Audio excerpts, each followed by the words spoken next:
Motto G പിയുടെ അതിവേഗ ലോകത്ത് മൈക്രോ സെക്കൻഡിൻ്റെ സമയം പോലും വിജയവും തോൽവിയും നിർണ്ണയിക്കും.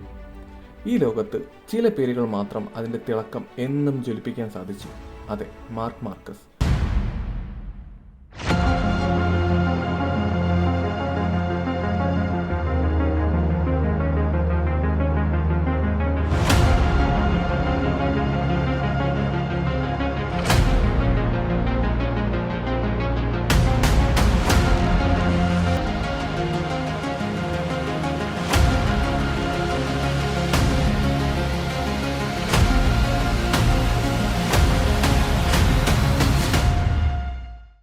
മാർക്ക് മാർക്കസ് സ്പെയിനിലെ ചെറിയ ഗ്രാമത്തിൽ നിന്ന് ആരംഭിച്ച് ആഗോള ചാമ്പ്യന്മാരുടെ പട്ടികയിൽ ഏറ്റവും ഫെയർലെസ് ആയ റൈഡറായി മാറി.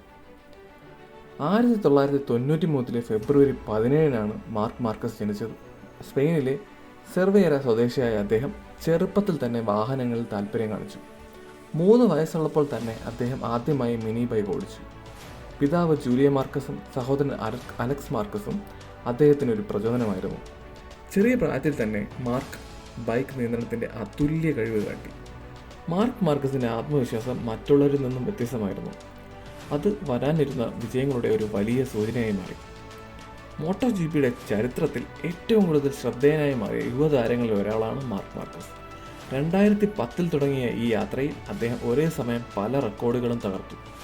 മാർക്ക് മാർക്കസിൻ്റെ വിജയങ്ങളെക്കുറിച്ച് പറയുകയാണെങ്കിൽ 2010 125 വേൾഡ് ചാമ്പ്യൻ. മാർക്കിൻ്റെ ആദ്യ ലോക ചാമ്പ്യൻഷിപ്പ് വിജയം വെറും 17-ാം വയസ്സിൽ. 2012 മോട്ടോ 2 വേൾഡ് ചാമ്പ്യൻ. അതിനു പിന്നാലെ Moto G P world champion 6 തവണ. 2013 അതായിരുന്നു മാർക്ക് മാർക്കസിൻ്റെ first Moto G P title, അതും ജോയിൻ ചെയ്ത അതേ വർഷം. ഇതിലൂടെ മാർക്ക് ആകെ 8 ലോക ചാമ്പ്യൻഷിപ്പ് കിരീടങ്ങൾ ഇതുവരെ സ്വന്തമാക്കി. അതിൽ 6 മോട്ടോ ജി പിയിലാണ്. ഇനി നമുക്ക് മാർക്കസിൻ്റെ അച്ഛനെ കുറിച്ച് പറയാം. Julian Marcus. മാർക്കസിൻ്റെ അച്ഛൻ ഒരു സാധാരണ തൊഴിൽ ചെയ്യുന്ന വ്യക്തിയായിരുന്നു. പക്ഷേ മകൻ്റെ സ്വപ്നങ്ങൾ ഒരിക്കലും സാധാരണമായിരുന്നില്ല.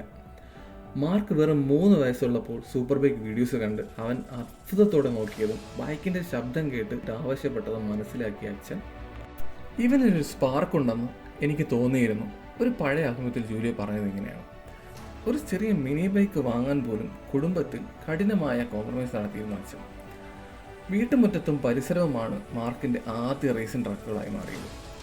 ബൈക്ക് താറുമാറായാൽ പിതാവ് അത് രാത്രി മുഴുവനും നിന്ന് ശരിയാക്കി കൊടുക്കുമായിരുന്നു. അവൻ്റെ ബൈക്കുകൾക്ക് വേണ്ടി ജൂലിയോ തൻ്റെ എല്ലാ സ്പെയർ ടൈമും ചെലവഴിച്ചു. മോട്ടോക്രോസ് ട്രാക്കുകൾ, ട്രെയിനിങ് സ്ഥലങ്ങൾ എല്ലായിടത്തും പിതാവ് കൂടെ ഉണ്ടായിരുന്നു. മാസങ്ങളോളം ജോലി കഴിഞ്ഞ് നേരിട്ട് ട്രാക്കിലേക്ക് പോവുക, മാർക്കസിൻ്റെ റേസ് റെക്കോർഡുകൾ വിശകലനം ചെയ്യുക, മെക്കാനിക്കുകളെ ജോലിയിൽ സഹായിക്കുക. പിതാവ് ഒരു കോച്ചും നല്ലൊരു ഫ്രണ്ടുമായിരുന്നു മാർക്കസിന്. ഇപ്പോഴുള്ള ലൈവ് റേസുകൾ കണ്ടാലും നിങ്ങൾക്കത് മനസ്സിലാവും. കാരണം എല്ലാ റേസിലും മിക്കവാറും ജൂലിയോ മാർക്ക് മാർക്കസിൻ്റെ കൂടെ തന്നെ ഉണ്ടാകും. മാർക്ക് മാർക്കസിന് യുണീക്കായ ഒരു റൈഡിംഗ് സ്റ്റൈലുണ്ട്. മാർക്കിൻ്റെ ബോഡി ലീൻസ് എക്സ്ട്രീംലി ലോ ആയിരിക്കും. കോർണറിങ് ഇത്രയും ലീൻ ചെയ്യുന്നത് കൊണ്ട് തന്നെ മറ്റുള്ളവരെ പോലെ കൃത്യമായ കോർണർ ബ്രേക്കിംഗ് മാർക്ക് മാർക്കസിന് ആവശ്യമില്ല. എപ്പോഴും ലേറ്റ് ബ്രേക്കിംഗ് ആയിരിക്കും മാർക്ക് മാർക്കസ് യൂസ് ചെയ്യുന്നത്. അഗ്രസീവ് കോർണർ എൻട്രി വിത്ത് പൊസിഷൻ ബാലൻസ് എന്നാണ് സാധാരണ ഇതിനെ പറയുന്നത്. ഇതുകൊണ്ട് തന്നെ മാർക്ക് മാർക്കസിൻ്റെ കൂടെ അതേ സ്പീഡിൽ പിന്തുടരാൻ പോലും പല റൈഡേഴ്സിനും ബുദ്ധിമുട്ടാണ്. പക്ഷേ ജോർജ് ലോറൻസോ, ഫാബിയോ ക്വാട്രാറോ തുടങ്ങിയ അതേ സ്പീഡിൽ പിന്തുടരാൻ കഴിവുള്ളവരും ഉണ്ട് മോട്ടോ ജി പി. എന്നാൽ മാർക്ക് മാർക്കസിൻ്റെ അതേ പേസിൽ ഒരുപക്ഷെ അതിന് മുകളിൽ നിൽക്കാൻ കഴിവുള്ളവരായിരുന്നു കേസി സ്റ്റോണർ, വാലന്റൈനോ റോസി തുടങ്ങിയ legends. On the front straight, as we said, Rossi's going to try and get straight back underneath him, and Stoner's going to keep the bike stuck in there, isn't he? But Rossi sticks it right up underneath him straight away. Here we go, here's Casey back straight back underneath him. He's strong in this section. Great stuff in turn 3. Stoner goes through, but Rossi's hanging the bike around the outside. വെറും 5 വയസ്സായിരുന്നു മാർക്കിന്. സ്കൂളിൽ 1-ാം class പഠിക്കുന്ന ഒരു സാധാരണ കുട്ടി. അതിനൊപ്പം തന്നെ ബൈക്ക് ട്രാക്കിൽ ഓടിക്കാനുള്ള പരിശീലനം വളരെ ആവശ്യമായിരുന്നു എന്ന് പിതാവ് ജൂലിയയ്ക്ക് മനസ്സിലായി. മാർക്കിനായി ഒരു പ്രൊഫഷണൽ പരിശീലന ക്ലാസ് അന്വേഷിച്ചു തുടങ്ങി ജൂലിയ മാർക്കസ്. അയൽ പ്രദേശമായ ലഡിയ സർക്യൂട്ട് എന്നൊരു ചെറിയ ട്രാക്ക്, അവധി ദിവസങ്ങളിൽ ട്രെയിനിങ് നൽകുന്ന സ്ഥാപനമായിരുന്നു അത്. അവരുടെ ആദ്യത്തെ ക്ലാസ്സിൽ പരിശീലകർ ഗിയർ ഷിഫ്റ്റിംഗ്, ബൈക്ക് നിയന്ത്രണം എന്നിവയെക്കുറിച്ചുള്ള അടിസ്ഥാന പാഠങ്ങളാണ് പഠിപ്പിച്ചത്. പക്ഷെ മാർക്കിൻ്റെ ശ്രദ്ധ മുഴുവൻ ബൈക്കിൻ്റെ ബോഡി ലാംഗ്വേജിലായിരുന്നു. ആവശ്യമില്ലാത്ത സമയത്ത് പോലും തലയൊഴിച്ച് കോൺട്രകളിൽ വളവുകൾ എടുക്കുന്നത് പോലും പരിശീലകർ ശ്രദ്ധിച്ചു. അത്രയ്ക്ക് ഡെഡിക്കേറ്റഡ് ആയിരുന്നു മാർക്ക്. 2008 മാർക്ക് തൻ്റെ പ്രൊഫഷണൽ കരിയർ ആരംഭിച്ചു. 125cc ക്ലാസ്സിലാണ് അവൻ ആദ്യമായി 15-ാം വയസ്സിൽ പ്രവേശിച്ചത്. റെപ്സോൾ KTM ടീമായിരുന്നു അത്. ആദ്യ സീസണുകളിൽ തന്നെ അതിമനോഹരമായ പ്രകടനം കാഴ്ചവെച്ചു. അതോടെ ലോകം അദ്ദേഹത്തെ ശ്രദ്ധിച്ചു തുടങ്ങി. 2009 മാർക്ക് മാർക്കസ് തൻ്റെ ആദ്യ പോൾ പൊസിഷൻ നേടി. അതുവഴി ലോകമാകെയുള്ള ഫ്രഷ് ടാലൻറ്റ് സെർച്ച് കണ്ണുകൾ അദ്ദേഹത്തിലേക്ക് തിരിഞ്ഞു. അതുകൊണ്ട് തന്നെ 2010 റെഡ് ബുൾ ആജോ മോട്ടോർ സ്പോർട്സ് ടീമിലേക്ക് അദ്ദേഹം മാറി. അത് അതിൻ്റെ പൂർണ്ണതയിൽ തിളങ്ങാൻ അദ്ദേഹത്തെ സഹായിച്ചു. 2010 സീസണിൽ മാർക്ക് മറക്കാനാകാത്ത പ്രകടനങ്ങൾ കാഴ്ചവെച്ചു. മാർക്ക് ആ സീസണിൽ മാത്രം 10 ഗ്രാൻഡ് പ്രിക്സ് വിജയങ്ങൾ നേടി. മാർക്കിൻ്റെ ഡ്രൈവിംഗ് ശൈലി, അപ്രതീക്ഷിതമായ കോർണർ മൂവ്മെൻറ്റുകൾ, ഫിയർലെസ് ഓവർടേക്കിംഗ് എല്ലാം ആരാധകരെയും കോച്ചുമാരെയും അമ്പരപ്പിച്ചു. അങ്ങനെ 2010 125 ലോക ചാമ്പ്യനായി മാറി. ഇതോടെ ലോകം ആദ്യമായി തിരിച്ചറിഞ്ഞു ഈ കുഞ്ഞൻ സ്പാനിഷ് ഡ്രൈവറിൽ ഒരു മികച്ച ഭാവിയുണ്ടെന്ന്. 2011 മാർക്ക് മാർക്കസിൻ്റെ കരിയറിലെ ഏറ്റവും വലിയ മാറ്റത്തിൻ്റെ വർഷം. അതെ, 125 ചാമ്പ്യൻഷിപ്പ് കിരീടം സ്വന്തമാക്കിയ ശേഷം അദ്ദേഹം അടുത്ത പടിയായി തിരഞ്ഞെടുത്തത് Moto2 ക്ലാസ് ആയിരുന്നു. മാർക്ക് മാർക്കസ് Moto2ലേക്ക് പ്രവേശിച്ചപ്പോൾ തന്നെ എല്ലാവരും ഉറ്റുനോക്കി. അവൻ റൂക്കി സീസണിൽ ആയതിനാൽ അവന് വലിയ സമ്മർദ്ദമുണ്ടായിരുന്നു. എന്നാൽ തൻ്റെ ആദ്യ സീസണിൽ തന്നെ മാർക്ക് തൻ്റെ മികവ് കാട്ടി. 2011 മാർക്ക് ആകെ 7 റേസുകൾ വിജയിച്ചു. അതായത് 2011 Moto2ലേക്ക് പ്രവേശിച്ച അതേ വർഷം തന്നെ മാർക്ക് 7 റേസുകൾ വിജയിച്ചു. അത് മാത്രം കൊണ്ട് തന്നെ ഒരു റൂക്കി സീസണിൽ മറ്റാരും കാഴ്ചവെക്കാത്ത ഒരു പ്രകടനം ലോക റെക്കോർഡായി. പക്ഷേ അതേ വർഷം മലേഷ്യൻ ഗ്രാൻഡ് പ്രിക്സിൽ നടന്ന ഒരു വലിയ ക്രാഷ് ഒരു വളരെ കഠിനമായ ഒന്നായിരുന്നു. I couldn't see properly, I couldn't drive, but I never thought of stopping. മാർക്കിൻ്റെ വാക്കുകളായിരുന്നു ഇത്. പല മാസങ്ങളും ചികിത്സയ്ക്കും വിശ്രമത്തിനുമായി വേണ്ടി വന്നു. ആ ഒരു ക്രാഷ് കാരണം 2011 ആ ലോക ചാമ്പ്യൻഷിപ്പ് കിരീടം നഷ്ടമായി. എന്നാൽ 2012 മാർക്ക് മാർക്കസിൻ്റെ കംബാക്ക് ഷോ ആയിരുന്നു.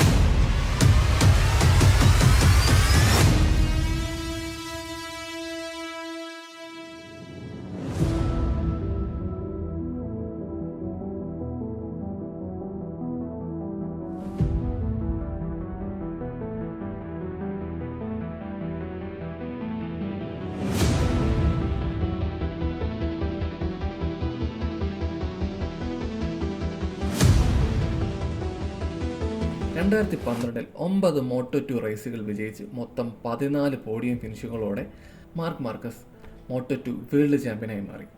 എന്നാൽ അതിലെ വലൻസിയ GP എല്ലാവരും ഞെട്ടിച്ചു വന്നു. വലൻസിയ GP 2012 33-ാം സ്ഥാനത്ത് നിന്നാണ് തുടക്കം.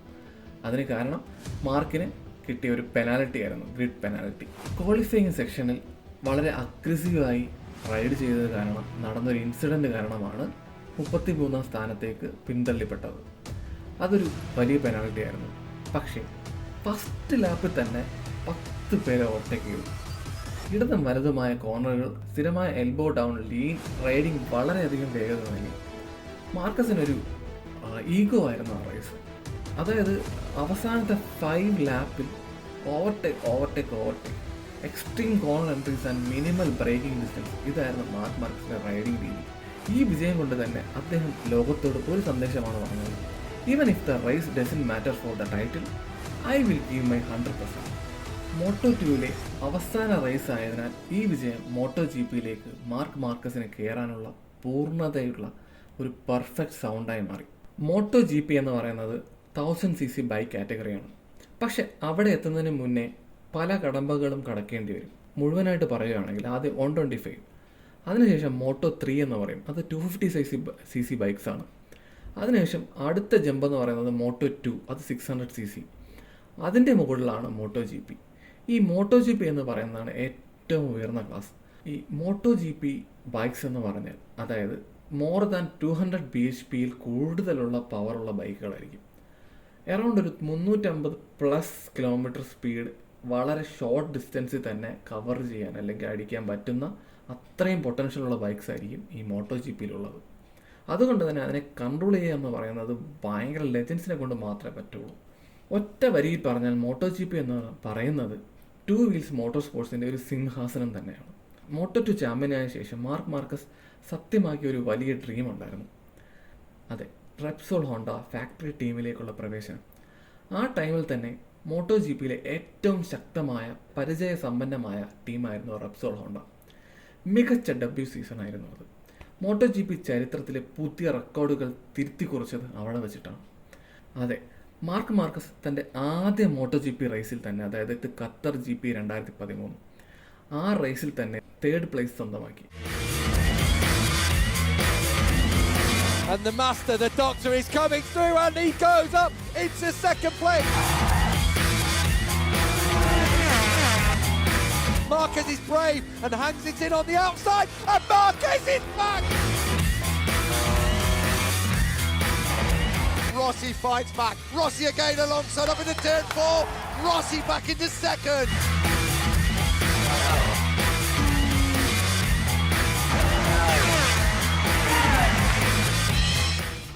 ഏറ്റവും ചെറിയ പ്രായത്തിൽ ഫസ്റ്റ് പോഡിയം നേടുന്ന ആദ്യ റൈഡർ എന്ന റെക്കോർഡ് മാർക്ക് മാർക്കസ് സ്വന്തമാക്കി. 2nd റേസ് എന്ന് പറയുന്നത് ആസ്റ്റിൻ, അതായത് US-ലാണ്. അവിടെ മാർക്കസ് വിക്ടറിയാണ് സ്വന്തമാക്കിയത്. വെറും 2ാമത്തെ റേസിൽ മോട്ടോ ജി പിയിൽ വിജയം നേടി മോട്ടോ ജി പി ചരിത്രത്തിലെ ഏറ്റവും യുവ റൈഡറായ ഒരു ഗ്രാൻഡ് പ്രിക്സ് വിജയിച്ചത് മാർക്ക് മാർക്കസായി മാറി. അതെ, അതൊരു വലിയ റെക്കോർഡായിരുന്നു. ഇതുവരെ ആ റെക്കോർഡൊന്നും മറികടക്കാൻ ആർക്കും കഴിഞ്ഞിട്ടില്ല. മാത്രമല്ല 2013 മുഴുവൻ റേസുകളും അതിശക്തമായ പ്രകടനം തന്നെയാണ് മാർക്കസ് കാഴ്ചവെച്ചത്. 6 മോട്ടോ ജി പി റേസ് വിജയം, 16-ൽ 14 പോഡിയം. ഇതൊക്കെ കൊണ്ട് തന്നെ ആ ഡെബ്യൂ സീസണിൽ തന്നെ, അതേ ഫസ്റ്റ് സീസണിൽ തന്നെ Mark Marquez Moto G P world ചാമ്പ്യനായി. അതെ, മോട്ടോ ജി പി ചരിത്രത്തിൽ ഒരു ഡെബ്യൂ സീസണിൽ തന്നെ ചാമ്പ്യനാകുന്ന ആദ്യ റൈഡർ എന്ന ഒരു വലിയ റെക്കോർഡ് മാർക്കസ് സ്വന്തമാക്കി. ഇതുവരെ അതിനെ തകർക്കാനും ആർക്കും കഴിഞ്ഞിട്ടില്ല. 2013 മുതൽ 2019 വരെ മാർക്ക് 6 മോട്ടോ ജി പി ചാമ്പ്യൻഷിപ്പുകൾ നേടി. ഒരുപാട് റെക്കോർഡുകൾ അദ്ദേഹം തകർത്തു, പുതിയ റെക്കോർഡുകൾ അദ്ദേഹം സ്വന്തമാക്കി. ഏറ്റവും ചെറുപ്പത്തിൽ മോട്ടോ ജി പി വിജയിച്ചവൻ, ഏറ്റവും അധികം പോൾ പൊസിഷനുകൾ, ഏറ്റവും കൂടുതൽ റേസുകൾ ഏക സീസണിൽ ജയിച്ചവൻ തുടങ്ങിയ റെക്കോർഡുകൾ ഇപ്പോഴും മാർക്ക് മാർക്കസിന് സ്വന്തം. 2019 ഒക്കെ ആയപ്പോൾ തന്നെ മാർക്ക് മാർക്കസിൻ്റെ ബൈക്ക് മറ്റുള്ള റൈഡർക്ക് കാണാൻ പോലും കഴിയുമായിരുന്നില്ല. അത്രയ്ക്ക് ഫാസ്റ്റായിരുന്നു, അത്രയ്ക്ക് മുന്നിലായിരുന്നു മാർക്ക് എപ്പോഴും നിന്നിരുന്നത്. എന്നാൽ എല്ലാത്തിനും ഒരു തിരശീല വീണ വർഷമായിരുന്നു 2020. മാർക്ക് മാർക്കസിൻ്റെ ജീവിതം മാറിയ ഒരു റേസ്. അതെ, 2020 ജൂലൈയിലെ സ്പാനിഷ് GP ജെറി സർക്യൂട്ടിൽ കോവിഡ് പാൻഡമിക് കഴിഞ്ഞ് മാർക്ക് മാർക്കസ് തൻ്റെ മോട്ടോ ജി പി റേസിൽ ഇറങ്ങി. ആ റേസിൽ മാർക്ക് വളരെ അഗ്രഷൻ റൈഡിംഗ് ആയിരുന്നു, വളരെ ഓവർ കോൺഫിഡൻസ് ആയിരുന്നു. ആദ്യ ലാപ്പുകളിലെ ഒരു ചെറിയ മിസ്റ്റേക്ക് കാരണം എല്ലാവരുടെയും പിന്നിലായി. ബട്ട് മാർക്ക് മാർക്കസ് വിട്ടുകൊടുക്കാൻ തയ്യാറായില്ല. അദ്ദേഹം ഹോണ്ടയുടെ മാക്സിമം പൊട്ടൻഷ്യൽ എല്ലാം യൂസ് ചെയ്തുകൊണ്ട് ഓരോ റൈഡേഴ്സിനെയും വളരെ അഗ്രസീവായിട്ട് ഓവർടേക്ക് ചെയ്യാൻ തുടങ്ങി. ഫാൻസും മാർക്ക് മാർക്കസിൻ്റെ ടീം മെമ്പേഴ്സും ഒരുപോലെ മാർക്കസിനെ ആർവ് വിളിച്ചു തുടങ്ങിയ നിമിഷം മാർക്ക് അങ്ങനെ ലാസ്റ്റ് 4 ലാപ്പ് ആയപ്പോൾ തന്നെ 3rd പൊസിഷനിലെത്തി. യമഹ റൈഡർ മാവറിക് വിന്നാലിസിൻ്റെ തൊട്ട് പിറകിലായിരുന്നു മാർക്ക്. പക്ഷേ ആ ജെറി സർക്യൂട്ടിലെ ഫസ്റ്റ് സെക്ടറിലെ ഒരു ഹെവി ആയിട്ടുള്ള കോർണറിൽ മാർക്കസിൻ്റെ ഹോണ്ടയുടെ കൺട്രോൾ പൂർണ്ണമായും മാർക്കസിന് നഷ്ടമായി. അങ്ങനെ ക്രാഷിലോട്ട് പോയി. അത് കാരണം മാർക്കിൻ്റെ റൈറ്റ് ആം ഹാർമസ് ബോൺ ഫ്രാക്ചറായി, വലത് കൈ പൊട്ടി മാറി. മാർക്കസിനെ അങ്ങനെ മെഡിക്കൽ ടീം വന്ന് കൊണ്ടുപോയി. അങ്ങനെ മാർക്കസിന് റൈറ്റ് ആമിൽ ഒരു സർജറി കഴിഞ്ഞു. പക്ഷേ ആ സർജറി കഴിഞ്ഞ് വെറും 4 ദിവസം കൊണ്ട് ഒരു വിശ്രമവും കൂടാതെ മാർക്കസ് തൻ്റെ മോട്ടോ ജി പി ഗ്രിഡിലോട്ട് വീണ്ടും തിരിച്ചു വന്നു. അതൊരു ഓവർ ഡെഡിക്കേഷൻ ആയിരുന്നു. പച്ച മലയാളത്തിൽ പറഞ്ഞാൽ അതൊരു അഹങ്കാരം തന്നെയായിരുന്നു. പക്ഷെ പിന്നീട് സംഭവിച്ചത് പ്രാക്ടീസ് സെഷനിൽ തന്നെ റൈറ്റ് ആമിൻ്റെ ഇംപ്ലാന്റ് ഫെയിലിയർ സംഭവിച്ചു. വീണ്ടും സർജറി, പ്ലേറ്റ് റീപ്ലേസ്മെൻറ്റ്. അതോടുകൂടി മാർക്കസിൻ്റെ കാര്യത്തിൽ ഒരു തീരുമാനമായി. 2020 സംഭവിച്ച ഈ ബോൺ ഫ്രാക്ചറിന് 3 വലിയ സർജറികൾ വേണ്ടി വന്നു. അതിനുശേഷം വീണ്ടും മാർക്ക് 2021 മോട്ടോ ജി പിയിലേക്ക് ഫിറ്റായി തിരിച്ചു വന്നു. പക്ഷേ ഇപ്പോൾ മാർക്കസിന് ആമിൻ്റെ സ്ട്രെങ്ത്, കൺട്രോൾ, കോൺഫിഡൻസ് എല്ലാം കുറവായിരുന്നു. അഗ്രഷൻ ഇല്ലാതെയായി. പല റേസുകളിലും ക്രാഷ്, വീണ്ടും ക്രാഷ്, DNF അങ്ങനെയായി. എന്നാൽ 2021 തിരിച്ചു വന്ന മാർക്കസ് തൻ്റെ ആദ്യ വിന്നായ 2021 സാച്ചൻ സിംഗ് GP. അതെ, മാർക്ക് മാർക്കസിന് ഏറ്റവും ഇഷ്ടപ്പെട്ട ട്രാക്കുകളിൽ ഒന്നായിരുന്നു സാച്ചൻ സിംഗ്. മാർക്ക് മാർക്കസിൻ്റെ ക്രാഷ് കഴിഞ്ഞ് 581 ദിവസങ്ങൾക്ക് ശേഷമാണ് മോട്ടോ GPയിൽ വീണ്ടും മാർക്ക് മാർക്കസ് ഒരു ഫസ്റ്റ് പ്ലേസ് ഫിനിഷ് ആകുന്നത്. പക്ഷേ ആ വിക്ടറി മാർക്കസിന് ലഭിച്ചെങ്കിലും മാർക്കസിൻ്റെ ആംപെയിൻ അതിജീവിക്കാൻ അദ്ദേഹത്തിന് കഴിഞ്ഞില്ല. സോ സീസൺ മുഴുവൻ ലിമിറ്റഡ് പാർട്ടിസിപ്പേഷൻ ആയിരുന്നു അദ്ദേഹം. 2021 കംബാക്ക് ചെയ്ത മാർക്ക് മാർക്കസ് പിന്നെയും ആമിലും ഷോൾഡറിലും ഇഷ്യൂ നേരിട്ടു. 2022 അദ്ദേഹം 4ാമത്തെ സർജറിക്ക് വിധേയനായി. ഇത് കരിയറിലെ ഏറ്റവും വലിയ സർജറിയായി മാറി. റിക്കവറി പീരീഡ് എന്ന് പറയുന്നത് 110 ദിവസങ്ങളായിരുന്നു. അങ്ങനെ കുറേ നാളുകൾ ബൈക്ക് പൂർണ്ണമായും മാർക്കസിന് ഉപേക്ഷിക്കേണ്ടി വന്നു. വെറും റിഹാബിലിറ്റേഷൻ, ഫിസിയോതെറാപ്പി, ഫിറ്റാകാൻ, പിന്നെ മാസീവായിട്ടുള്ള ട്രെയിനിങ് ഷെഡ്യൂൾ, ഇങ്ങനെയായി മാറി മാർക്കസിൻ്റെ ലൈഫ് സ്റ്റൈൽ. ഇതിനോടൊപ്പം തന്നെ ഹോണ്ടയുടെ പെർഫോമൻസ് ഡൗൺ ആയിക്കൊണ്ടിരുന്നു. ബൈക്ക് ഡെവലപ്മെൻറ്റ് സ്റ്റക്കായി. നോ മേജർ വിൻസായി മോട്ടോ GPയിൽ ഹോണ്ടയ്ക്ക്. വിത്തൗട്ട് മാർക്ക് മാർക്കസ് ഹോണ്ട അകത്തു നിന്നും തകർന്നു തുടങ്ങിയിരുന്നു. 2023 ഏറ്റവും കഠിനമായ വർഷമായി മാറി മാർക്കസിന്. പക്ഷേ മാർക്ക് മാർക്കസ് ഫിസിക്കലി ഹെൽത്തിയർ ആയിരുന്നു. ഹോണ്ടയുടെ RC213 ബൈക്ക് കംപ്ലീറ്റ്ലി അൺകംഫർട്ടബിളായി മാറി. ബ്രേക്കിംഗ് സ്റ്റെബിലിറ്റി ഇല്ല, പുവർ ആക്സലറേഷൻ. അതോടൊപ്പം തന്നെ ഡുക്കാട്ടി, KTM, അപ്രിലിയ തുടങ്ങിയ ബൈക്സിൻ്റെ പെർഫോമൻസ് വളരെയധികം മുന്നിലായി. അങ്ങനെ മാർക്ക് മാർക്കസിന് 5 മേജർ ക്രാഷുകൾ സംഭവിച്ചു, 8 DNFകളായി, ഒരൊറ്റ പോഡിയം പോലും ഇല്ലാതെയായി. മാർക്ക് മാർക്കസ് മെൻ്റലി വളരെയധികം സ്ട്രഗിൾ ചെയ്തു. ഹോണ്ട ബൈക്കിൽ ഇനി ടൈറ്റിൽ വിജയം നേടാൻ കഴിയില്ലെന്ന് ഉറപ്പാക്കിയ മാർക്കസ് സങ്കടത്തോടെ ഇങ്ങനെ പറഞ്ഞു: "I love Honda, but I want to win again. For that I need to change." Season end ഒരു ഹിസ്റ്റോറിക് ഡിസിഷൻ ആയിരുന്നു അത്. മാർക്ക് ഹോണ്ട വിടുന്നു. 11 വർഷം കൊണ്ട് 6 Moto GP titles, 59 Moto GP wins. ഒരു വളരെ ഇമോഷണൽ ബോണ്ടായിരുന്നു മാർക്കസിന് ഹോണ്ട. 2023 സീസണിലെ ഒടുവിൽ മാർക്ക് മാർക്കസ് ഹോണ്ട വിടുന്നു എന്ന വാർത്ത മോട്ടോ GP ലോകത്തെ ഞെട്ടിച്ചു. മാർക്ക് മാർക്കസ് 2024 ഗ്രിസിനി ഡുക്കാട്ടിയിലോട്ട് ചേർന്നു.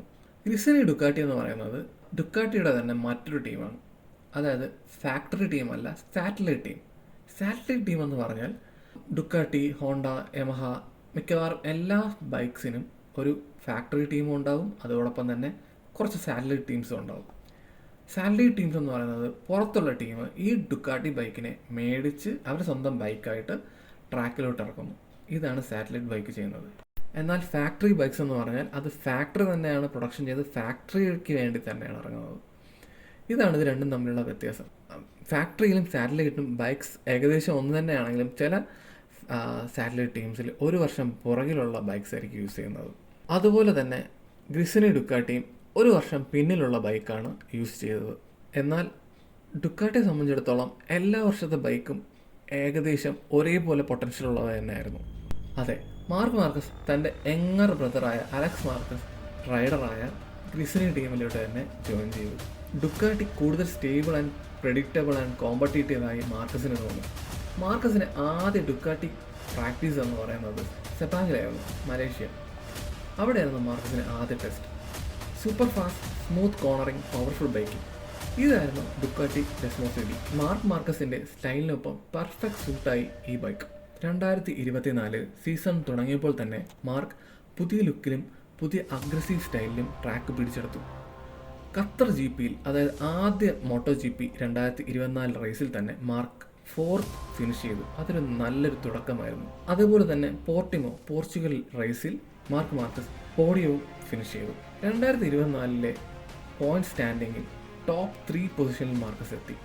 മാർക്കിൻ്റെ ഗ്രിസിനി ഡുക്കാട്ടി ബൈക്ക് ഉപയോഗിച്ചുള്ള ഈ പെർഫോമൻസ് ആൻഡ് അഡാപ്റ്റീവ്നെസ് കണ്ട ഡുക്കാട്ടി ഫാക്ടറി ടീം ബോസായ ജിജി ദിലിഗ്ന മാർക്കസിനെ ഫാക്ടറി ഡുക്കാട്ടിയിലോട്ട് ക്ഷണിച്ചു.